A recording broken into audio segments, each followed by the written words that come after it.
¿Qué tal, seguidores del canal?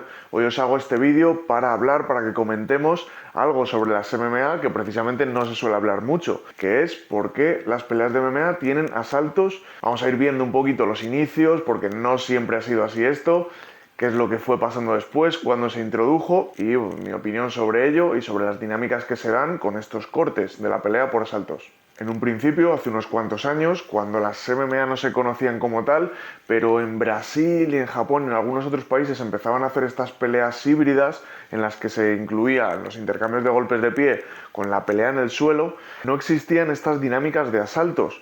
Simplemente la pelea continuaba hasta que uno de los dos se rendía. En muchas de ellas ni siquiera había un tiempo estipulado para acabar. En los inicios, en Brasil, con el jiu-jitsu, la lucha libre, había retos entre escuelas de artes marciales y la familia Gracie, que se dedicaba al jiu-jitsu, normalmente retaba a otras escuelas a hacer peleas, a ver qué arte marcial era mejor y a ver quién ganaba. En la gran mayoría de estas peleas, que ya se les empezaba a conocer como valetudo, no se incluían los asaltos, era todo seguido hasta que uno de los dos se rindiera. Y aquí se empezó a cocinar un poco lo que hoy conocemos como MMA, por lo menos se iban viendo esas dinámicas de intercambios de golpes, más derribos, luego suelo, suelo con golpes, etc.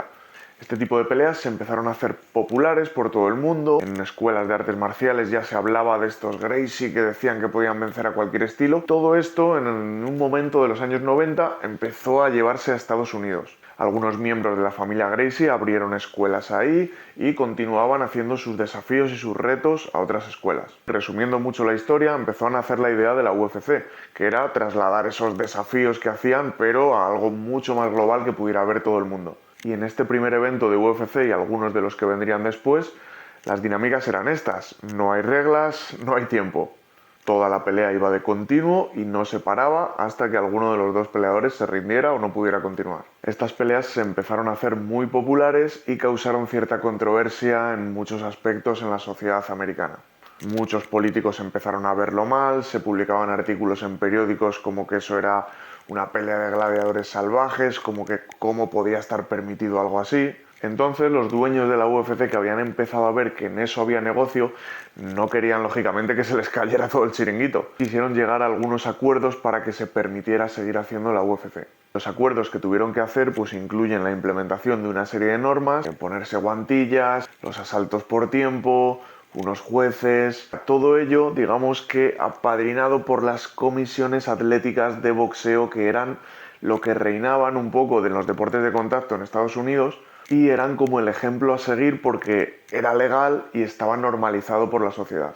Entonces se copiaron muchas cosas del boxeo, como el sistema de puntuación, de asaltos, de 10-9, 10-8, que realmente no tiene mucho sentido para las MMA, pero se incluyó, ¿no? Por copiarse de algo que estaba funcionando. Se dejaron de poder hacer algunas cosas como dar cabezazos, agarrar del pelo, meter el dedo en la boca, patear al oponente cuando está en el suelo. Pero hablando de los asaltos, si las MMA se copiaron del boxeo, habría que preguntarnos por qué hay asaltos en boxeo. Y la respuesta para mí es sencilla: porque fomenta el espectáculo, y os voy a explicar por qué. En la dinámica de muchas peleas de boxeo, sobre todo cuando están igualadas las cosas, si no hubiera asaltos y fuera todo el tiempo seguido, es muy probable que en algún momento llegaran los dos peleadores a un punto de cansancio en los que los intercambios de golpes fueran muy lentos, muy toscos, que no se viera espectáculo y que se redujeran enormemente las posibilidades de ver un KO. Entonces la vistosidad de esas peleas descendería mucho. ¿Qué pasa si les das a los boxeadores un tiempo de descanso y luego los pones a pelear otra vez? Revitalizan sus energías y tienen más posibilidades de conseguir un KO o de que vuelva a haber intercambios de golpes que sean vistosos. Esa dinámica que os he explicado del boxeo no se produce igual en las MMA. Al haber muchas más posibilidades de movimiento y de entornos en los que ocurre la pelea, ese cansancio también cambia. Necesitas tiempo, hay un choque de energías entre las dos personas, pero el que tenga más habilidades o mejor forma física o una mezcla de varios factores es el que se va colocando por encima y entonces el otro se va viniendo abajo hasta que ocurre la sumisión. Y es que suele ser al revés: cuanto más tiempo pasa en la pelea, tiende a ser más espectacular y tiende a que haya más posibilidades de una finalización o un KO. En el momento en el que cortamos el asalto para que descansen, estamos cortando esa dinámica.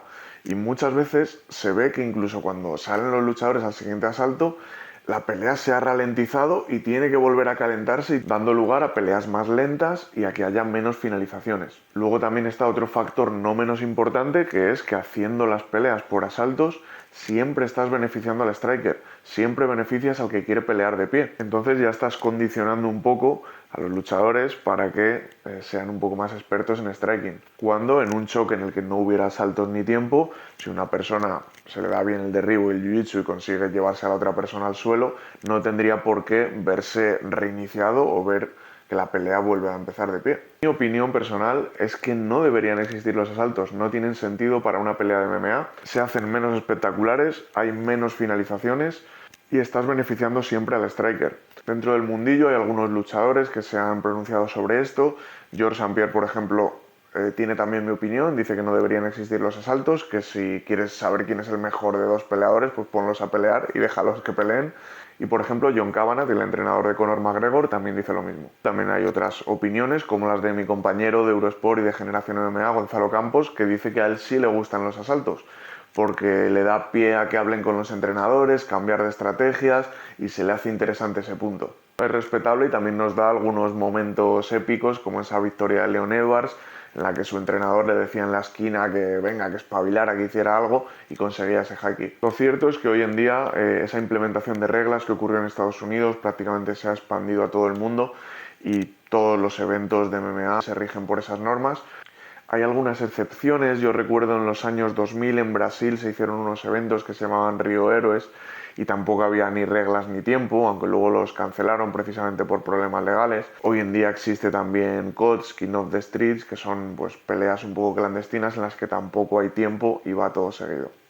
Y esto ha sido todo, lo único que me falta es pediros vuestro like si os ha gustado el vídeo, que os suscribáis al canal y que me dejéis abajo en comentarios vuestra opinión de todo esto. Nos vemos en el siguiente.